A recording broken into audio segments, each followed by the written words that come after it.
Digital sense. तो ये है वेस्टर्न डिजिटल हार्ड ड्राइव जिसकी मैं अनबॉक्सिंग एंड स्पीड टेस्ट करने वाला हूँ।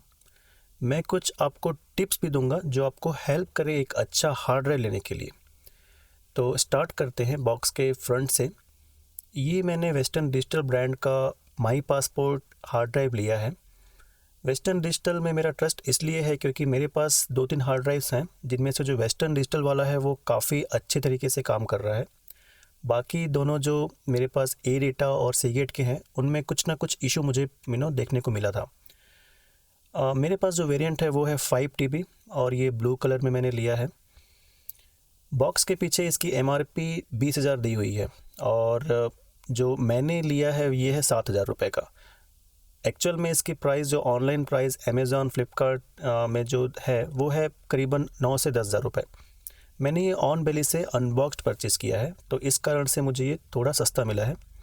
और ऊपर से मैंने ब्लू वेरिएंट लिया है तो ये बाकी कलर से थोड़ा और सस्ता पड़ता है। तो इसके अलावा पीछे इसके बॉक्स में इसकी कंट्री ऑफ ओरिजिन दी हुई है जो कि है थाईलैंड। और बॉक्स के ऊपर आपको ये होल दिख रहा होगा, ये इसलिए है क्योंकि ये मैंने अनबॉक्स्ड लिया है और जो ऑन बेली से परचेज़ किया था उसका वीडियो मैंने अपलोड किया था इसके पहले, आप जाकर चेक कर सकते हैं। मैं ऊपर कार्ड में डाल दूँगा। चलिए इस बॉक्स को ओपन करते हैं।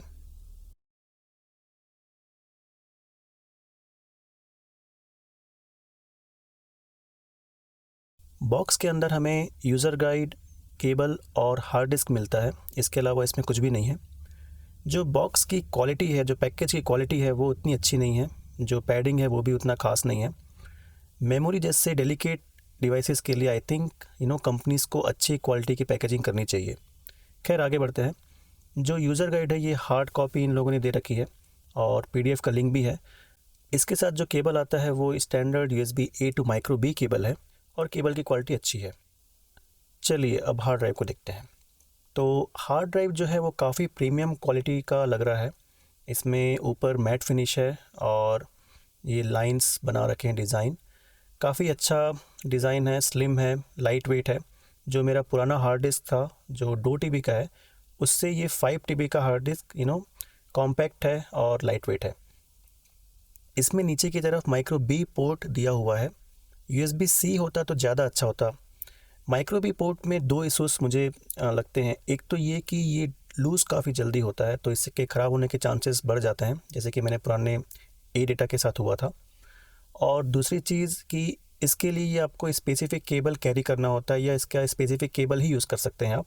अगर USB-C होता तो आप यूनिवर्सली किसी भी डिवाइस का केबल आप इसमें यूज़ कर सकते थे जो USB-C सपोर्ट करते हैं। और इन फ्यूचर जितने भी डिवाइस आने वाले हैं वो मोस्टली USB-C के साथ आने वाले हैं, तो इससे फ्यूचर प्रूफिंग भी हो जाती। खैर आगे बढ़ते हैं। तो ये इसका यूज़र मैनुअल है जो मैंने डाउनलोड किया था और इसमें कुछ इम्पॉर्टेंट इन्फॉर्मेशन दी हुई है, जैसे कि इसकी जो लिमिटेड वारंटी है वो है 3 साल की। लिमिटेड वारंटी इसलिए क्योंकि ये अगर आप वाटर या फिज़िकल डैमेज कर देंगे तो उसमें आपको कोई वारंटी नहीं मिलेगी। लेकिन अगर ये मैन्युफैक्चरिंग डिफेक्ट होगा, ये अपने आप काम करना बंद कर देगा तो उस केस में आप इसे सर्विस स्टेशन ले जाके चेंज करवा सकते हैं या फिर रिपेयर करवा सकते हैं। इसमें मोस्ट इम्पॉर्टेंट फीचर मेरे हिसाब से वो है इसकी हार्डवेयर एन्क्रिप्शन।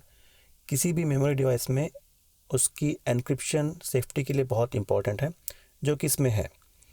इसके अलावा इसमें कुछ बैकअप और सोशल अपलोड के लिए प्रीलोडेड सॉफ्टवेयर्स आते हैं जो कि मैं तो यूज़ नहीं करता। अगर आप चाहें तो आप यूज़ कर सकते हैं। ये USB 3.2 के साथ आता है जिसकी स्पीड करीबन 500 Mbps की होती है। खैर जब हम स्पीड टेस्ट करेंगे तब मैं इसको वापस रिविजिट करूँगा। चलिए अब इसे लैपटॉप में कनेक्ट करते हैं। तो मैंने इसे अपने विंडोज़ लैपटॉप में कनेक्ट कर लिया है। ये NTFS फाइल सिस्टम में प्री फॉर्मेटेड आता है तो विंडोज़ के साथ आप इसे एज इट इज़ यूज़ कर सकते हैं। अगर आपको इसे एप्पल में यूज़ करना है, मैकबुक या मैक OS में यूज़ करना है तो आपको उसे एप्पल के फाइल सिस्टम में फॉर्मेट करना पड़ेगा पहले। विंडोज़ एक्सप्लोरर में इसकी कैपेसिटी शो हो रही है 4.5 TB और डिस्क मैनेजमेंट में भी ऑलमोस्ट उतनी ही शो हो रही है।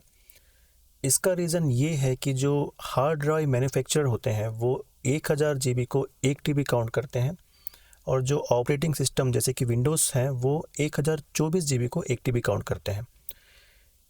इसके साथ ही साथ जो बूट पार्टीशन है या फिर जो OEM पार्टीशन करके देता है उसके कारण भी कैपेसिटी थोड़ी कम हो जाती है। तो चलिए अब करते हैं स्पीड टेस्ट। मेरे पास ये 3 फोल्डर हैं, वीडियो, ऑडियो और डॉक्यूमेंट। मैं पहले इन्हें इंटरनल से इस ड्राइव में कॉपी करूँगा, तो उससे मुझे इसकी राइट स्पीड दिख जाएगी और मैं इसे वापस अपने इंटरनल्स में कॉपी करूँगा, तो इससे मुझे इसकी रीड स्पीड्स पता चल जाएगी। तो चलिए चालू करते हैं।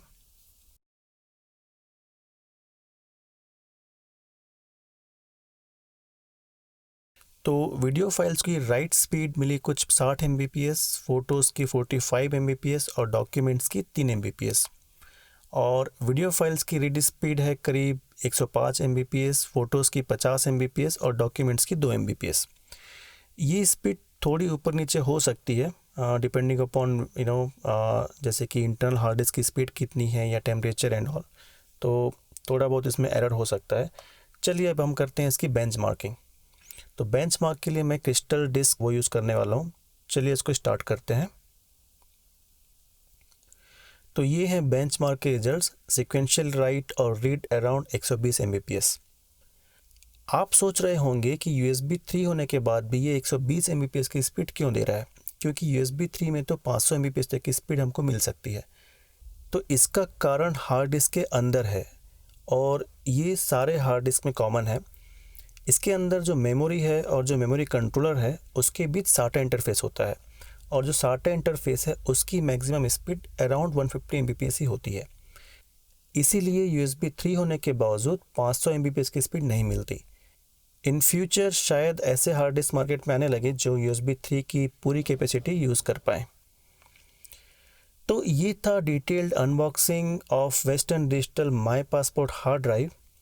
आपको ये वीडियो कैसा लगा कमेंट करके ज़रूर बताएं और अगर आपको अच्छा लगा हो तो प्लीज़ लाइक कीजिए और सब्सक्राइब कीजिए। Thank you for watching, see you in the next one.